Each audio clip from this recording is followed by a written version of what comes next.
Hi everybody, this is Sheldon St Clair from the Project Management for Everyone broadcast. Apologies for the late start. I've been trying to connect to Facebook and I've been experiencing problems. I thought perhaps I had succumbed to this outage that some Facebook users and some Instagram users faced since Tuesday. But we're here.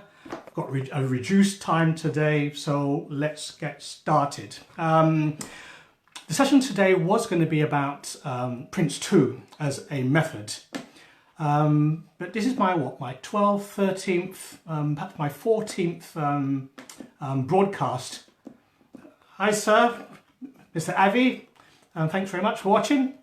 So this is probably my 13th show, and I realised just probably about half an hour ago that a lot of you don't really know anything about me. I think people who normally broadcast on this platform tell you about themselves probably in the first the first show or the second show, but I haven't really done that. I've basically preferred to just talk about project management, which is what I do and what I love.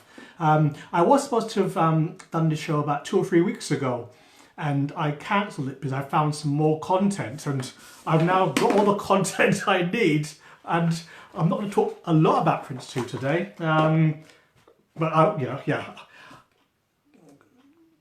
Excellent, you're from Hobbitshire. I'm not quite sure where that is. Cheshire, okay. I used to work in Manchester for the Co-op. I think that's far from where you are.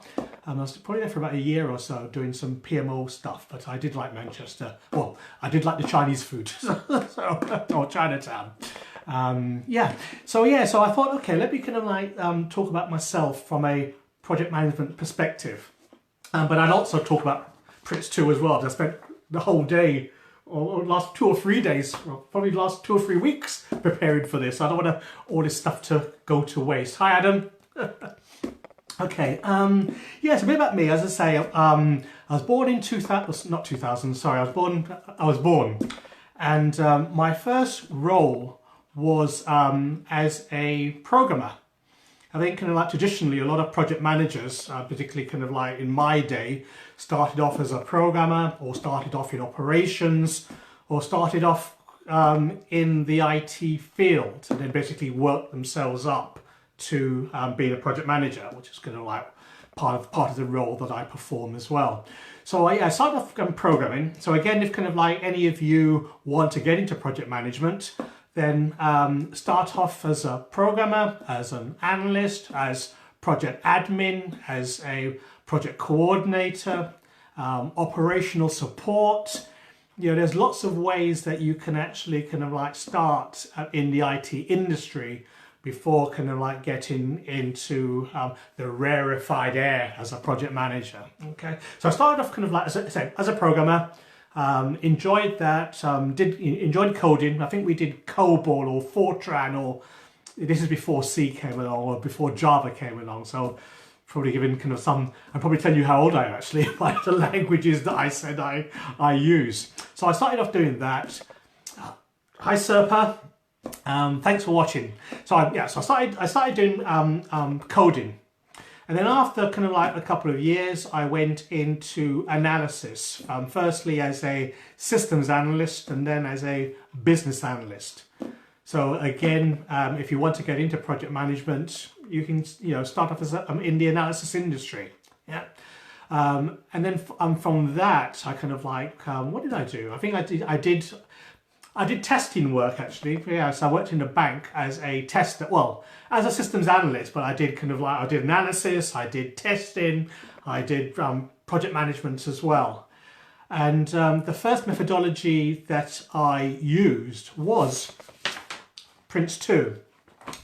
PRINCE2 is PRINCE2. Some of you heard of the term PRINCE2. Yeah, it's actually an acronym. It actually stands for something.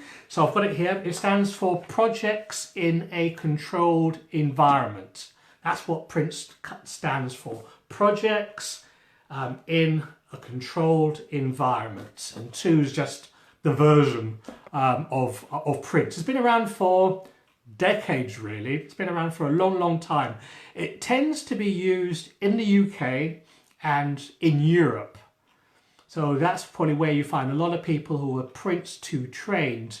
That's kind of like the countries they tend to work in. If you work in America, if you work in Africa, if you work in India, if you work in the Far East, you tend to use the PMBOK method. And we will be talking about PMBOK either this Saturday or the following Wednesday. I'm not quite sure yet. It's kind of like I've got to prepare for that. So basically, if you're kind of outside Europe, you will use PMBOK, which stands for the Project Management Body of Knowledge. It's not a methodology, it's a method, it's a way of doing things. There's lots of rules. PRINCE2 is a methodology. Okay, so it's got a life cycle, it's got templates, it's got processes, some of which we'll talk about today. And in the UK, you will find that PRINCE2 is used in the NHS because it's a controlled environment. It's a bureaucracy, really. PRINCE2 is used in the public sector. So a lot of government departments tend to, if you've got project managers there, particularly the older ones, they tend to use PRINCE2. And say public sectors. Large business organisations like banks, like say Lloyd's Bank or Tesco's or Sainsbury's, or the big institutions, the big companies tend to use PRINCE2. As I say, for those who joined, PRINCE2 stands for Projects in a Controlled Environment. Hi Beata, I'm going to talk a bit about myself today, because I'm here, but as I mentioned before, this is probably my 13th broadcast, and people here know nothing about me at all, to be honest, and that's the way I like it. I thought today, let me do a show and tell, a bit about me, a bit about my background. I'm PRINCE2 trained, so I've got my certificates and things like that, and I've kind of tend to use PRINCE2 as the method. Most kind of companies I've worked for tend to use PRINCE2 or a version of that. You find that a lot of companies, although they say we want a PRINCE2 person, or we want an Agile person, or we want a PMBOK person, their environments don't use it to its fullest. They use a hybrid of it. I've yet to work in an environment that has used PRINCE2 in total. Perhaps that's just me. But I worked in a lot of organisations and I haven't come across that yet. They use a version of that, or they take PRINCE2 and they bastardise it, they change it to something more fitting for their organisation. Probably about 4 years ago, I had the opportunity to work in Saudi Arabia. I was there for about a year and a half, and I was there to set up a PMO. However, the organisation I was working in, again, a government agency, they had people there managing projects, but they weren't project managers. So what I had to do there was actually define a methodology to say, okay, if you've got a piece of work, this is what you need to do in the startup phase, this is what you need to do in the initiation phase, this is what you need to do in the planning phase, this is what you need to do in the execution, the performance of work phase, and this is how you close projects. So that was actually, you had to define a project life cycle. And within each phase of the project life cycle, I had to define the steps, the processes, even the documents that people will use in terms of a highlight report, a communication plan, a risk and issues register. So, I was assisted by two members who weren't really natives of Saudi Arabia. One was a Palestinian, and the second person was an Egyptian. But from a PMO perspective, they were, not quite. They were senior people. So there's three of us basically working in an organisation to do the work, and I did use PRINCE2 as my base methodology, but also because they did use PMBOK, I kind of utilised their processes and knowledge areas as well. So I think kind of for me that was probably the highlight of my IT career, working out in Saudi Arabia. Is, as I say, you work in a greenfield site. No one knows what the methodology is, so there was lots of training that we had to provide, or we had to devise and create and then train people. So, when you're at the top of your game, when you're kind of like, you've done it, you've read the book, you've worn the t-shirt, to actually turn around and set up something totally new was very, very satisfying. I suppose kind of like many of you in your industries, particularly kind of like if you're a senior person in your industry, I suppose people doing coaching, in order to do coaching, you've got to be very knowledgeable, you've got to understand what it is you're talking about, and then to turn it around and to talk to somebody about what it is they're going through, or helping people or mentoring people, that must give you a buzz, because you're at the top of your game and you've turned around 360 or 180, and you're giving your advice, you're giving your knowledge, you're giving your experience to somebody else. That's quite daunting, particularly if they're asking questions that you haven't come across before. But if they're asking questions and you're able to kind of like not only answer that question, but to see why they've asked that question, and also what it is they want to get to, and to anticipate that and provide value, you're at the top of your game. And that's where I was in Saudi Arabia 4 years ago. I was there for a year, so I've been back in the UK for a year. So let's kind of like talk about PRINCE2. I must admit, I've actually enjoyed this process of broadcasts because in order to prepare for a presentation, hi Robert, hi, you're kind of like one of the reasons why I enjoy what I'm doing, so thanks very much for joining us today. You need to read the replay because there's a lot of information that I provide about myself and my background in IT, so if you can play it back after the presentation's finished. Oh, Adam. Okay, Adam kind of like coming in as Robert. Okay. Right. Okay, yeah, so in order to prepare for these broadcasts, I've had to do a lot of research, and I've actually kind of like reminded myself of what it is I do. So I'd like to kind of like thank the Yes You Can Inspire to Achieve team, but I'd like to thank you who, whether you understand what I'm doing or not, have tuned in most Wednesdays at 8 p.m. and most Saturdays at 8 a.m. to hear about project management and to see how you can apply those disciplines to your work. Believe it or not, having project management skills is going to be a prerequisite for many industries that you're going to work in the next 3 to 5 years if you haven't experienced that already. So I would encourage you to learn about project management and to replay some of my shows where I've talked about stakeholder management, about communications management, about risk and issues management, about kind of staging an event, and also talking about some of the disciplines, because you will need that experience, you will need that knowledge, you will need that understanding in both a project perspective and a non-project perspective.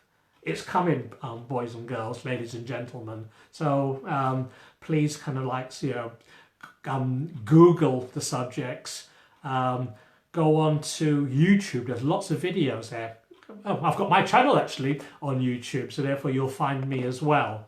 And so, there's one message, okay, from Robert. I do need to integrate some sort of structure in what is coming in my life. Yeah, and project management will help you there. I run my life by project management techniques, to be honest. When I did my MBA, which is a Master's in Business Administration, I applied marketing to my home life. I applied business strategy to my home life. I applied operations to my home life. So that's kind of like one of the best things, the best ways that you can show your understanding of what you do. Apply it to your home environment, apply it to your relationships, apply it to people that you know. And project management is something that you can apply to what you do at home. Risk and issues, identifying risks, dealing with risks, that will help you in your relationships. Finances, again, kind of like setting up cash flow statements in terms of and doing budgeting. That will help you in your home life as well. A lot of us, and I put my hands up, are very poor on financial management, and a lot of relationships break down not because couples don't love each other, but because of finance. And you'll find that there's a lot more money in people's pockets, a lot more money in people's homes than they recognize. Have you got a budgeting plan that you kind of like you run on a monthly basis? So you get paid and you know kind of like what are your incomes, what are your outcomes, your outgoings. Have you got a schedule where you've set up all your direct debits and you've got it on a sheet, you've got it on an Excel spreadsheet, which says, okay, this day of the month I'm paying out my TV license. This day of the month I'm paying my electricity bill. This day of the month I'm paying my gas bill. You know, a lot of people say that, okay, there's you've got more month than money. I think that's a kind of like a, but do you actually kind of like set up, have you actually got an Excel spreadsheet that says on a daily basis, the first day of the month I'm paying this, the 20th day of the month I'm paying that, the 28th day of the month I'm getting money's coming in. So perhaps I can't go to the pub every week. Perhaps I can't go to a restaurant every week, or I can't go this day because I've got a direct debit coming out. I'll go the following week. Yeah. Oh, there's a comment from Robert. I fly by the seat of my pants. So did I. So do I. And I've paid for that. Although I did need to do some mental prep for this type of broadcast. The one I was part of, Ricardo, that's I'd be myself. Oh, that's a long message. I'll read it afterwards. But yeah, running your life by the fly of your pants doesn't work. It's not sustainable in the long run. I think the great thing about this platform is that you're learning so many different things on this platform. You're giving out content to people, you're sharing your knowledge with people, but you can also take in knowledge that people talking about, Roxanne talks about the executive suite, about strategy and business planning. You've got people talking about mindset. You've got people talking about mental health. You've got me talking about project management. Okay, in the future, you'll have someone talking about legal aspects. You'll have someone talking about accountancy. You'll have more professions. You'll have GPs coming on board and doing sessions. So this is a marvelous platform to run your life by, you know, rather than kind of like watch TV, you'll have a TV guide of Aspire to Achieve. This day of the week, this hour, I can watch this because it will teach me about legal. I've got a question about tenancy agreement, so I can tune in. Oh, I'm a business owner and I've got a question about EBIT, or I've got a question about accruals, or I've got a question about bookkeeping, or I've got a question about VAT, or I've got a question about tax. Well, I can join the show and ask the question. Yeah. So I think this is probably where Bradley is looking to move this platform. But wouldn't it be nice that all your answers are all your questions are answered in one single place, or all you got to know is tune in. Okay. Robert, I had a job. Sorry, I couldn't answer your couldn't read your previous one actually. I had a job, was highly structured, complete with a structure for everything. I had time to ponder much of life. I hope you found it useful though, that environment. Again, PRINCE2 is, as a methodology, is great for big organizations, but for small organizations, it can be frustrating. As PRINCE2 demands, PRINCE2 is very structured. There's lots of paperwork. You can't go from A to B unless everybody's seen your paperwork, everyone's signed it off. There's lots of meetings, there's lots of feedback, lots of iterations. For the company of tomorrow, that's too cumbersome. So probably about a month, no, not a month, probably about 2 or 3 weeks ago, I spoke about the Agile method. So if you look at one of my previous broadcasts, and that's really the way that project management is heading. You can you release something every month, every 3 months, every week. You're collaborating with people daily, hourly, so you don't need a lot of documentation, and that's really kind of like where the project management industry is heading. I know that PRINCE2 have got a new method called PRINCE2 Agile. I'd like to see how that works actually. I'm probably going to have to do some research on that. I'd like to see how that works because Agile is very wheeled. Agile is very quick. It's like a speedboat, or like in the Spanish Armada, it was the English ships. And Prince2 is very cumbersome. It's a big cruise boat. It's the Spanish galleons. So, and that's why the British, or we Brits, were able to defeat the Spanish Armada, because we had boats or ships that were nippy, and you could nip in, and you did a lot of damage to the heavy, cumbersome Spanish Armada or Spanish galleons. Yeah, so that will be interesting. I haven't really kind of, well, it's almost half past. I haven't really kind of spent a lot of time talking about Prince2 actually.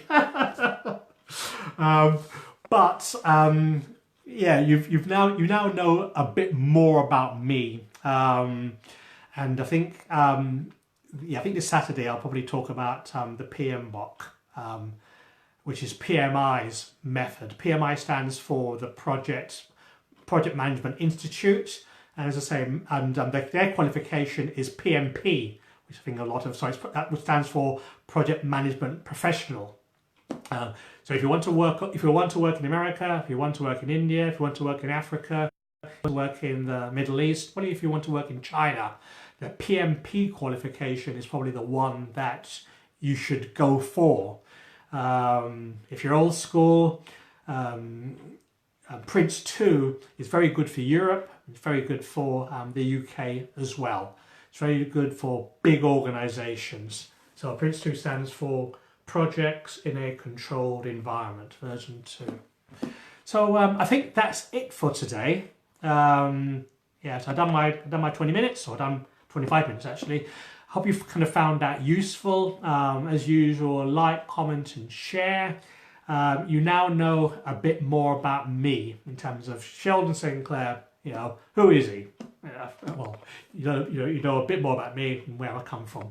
Robert, I feel like it's a Saturday because of US's Thanksgiving. Facebook has been very slow. I agree with you, Robert. I actually started 5 minutes late because I couldn't get a connection. I could get a connection to all my other applications, but not to Facebook. I know that a lot of users have experienced problems with both Facebook and Instagram. So hopefully you're not one of those. So Robert, there hasn't been enough people for me to be uplifting towards. It's not about numbers, it's about quality. If you've got a partner, if you've got children, if you've got siblings, if you've got parents, that is enough. That is enough to start. Yeah, I think a lot of the time we want to kind of like, we feel that we need to be outward looking. We feel that if we don't kind of like inspire 1,000 people or 100 people or what have you, then our life hasn't got meaning. Well, from my viewpoints, in terms of my background, in terms of my environment, that's rubbish. Yeah.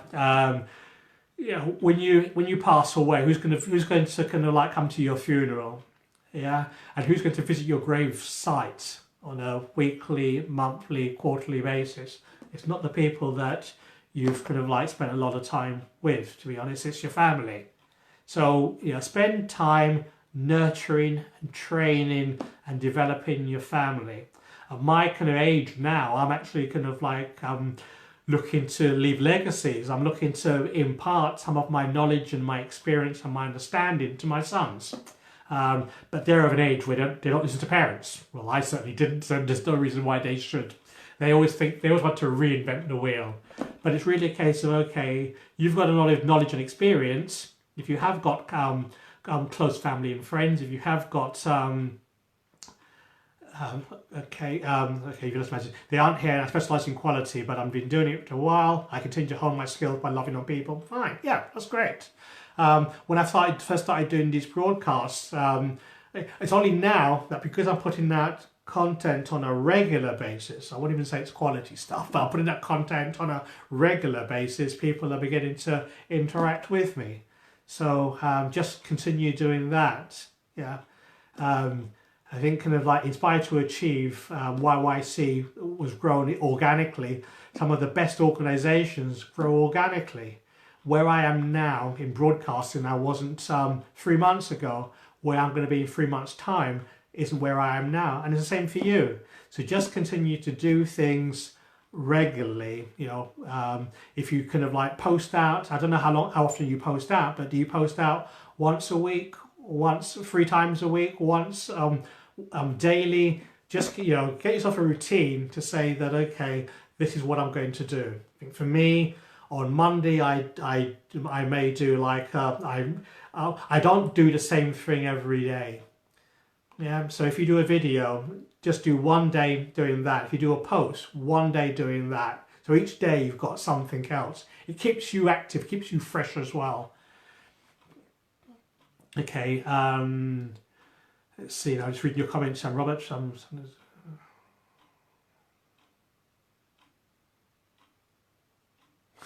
Well, you're fortunate. My mother, I suspect where your mother is, and oh, hang on, I'm running out of battery. Bear with me.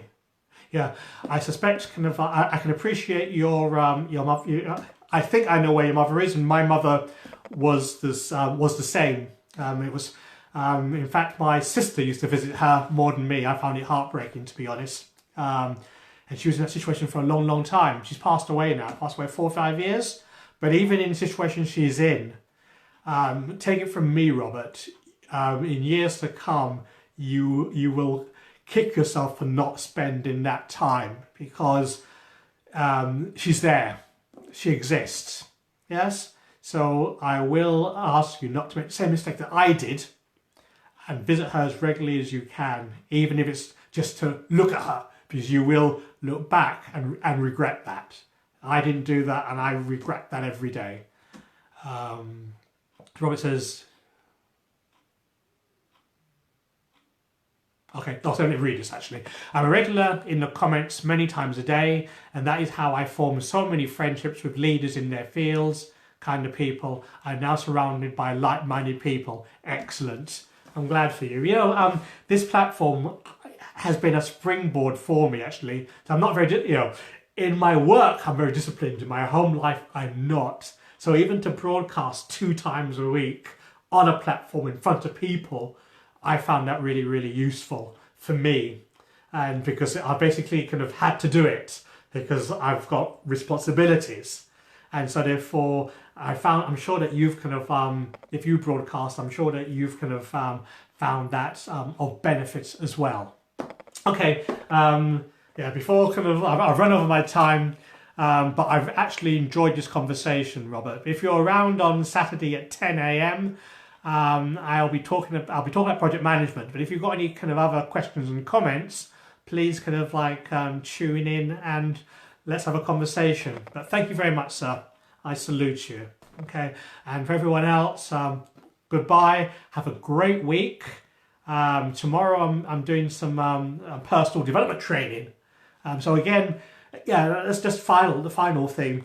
Whichever field you're in, invest in yourself in terms of reading a book. I'm not saying go on courses, but certainly spend time honing your craft, reading books about your industry. Writing articles is a great way to show your understanding of your industry. How many hours, or do you spend half an hour a day reading about your industry, reading about future trends, reading about weaknesses or strengths or opportunities or threats within your industry? Yeah, do you spend time doing that? Okay, great. You can go on courses, and if you need to do that, then by all means, great. Become certificated, get qualifications and certificates in your field. And also read, watch YouTube videos. That you've got to spend time in learn about your industry. Okay, my final comment from Robert. My mother is a highly accomplished person. Of course. Excellent. Okay then, I'll read these comments and respond to them. But thank you very much for joining. My battery is running out. Goodbye. Have a great week. And thanks for tuning in. I do value this time. You could have been doing anything else with your life. Because once time is used, you can't get it back. And you've decided to spend it with me. Thank you very much. I'm humbled by that. Bye-bye.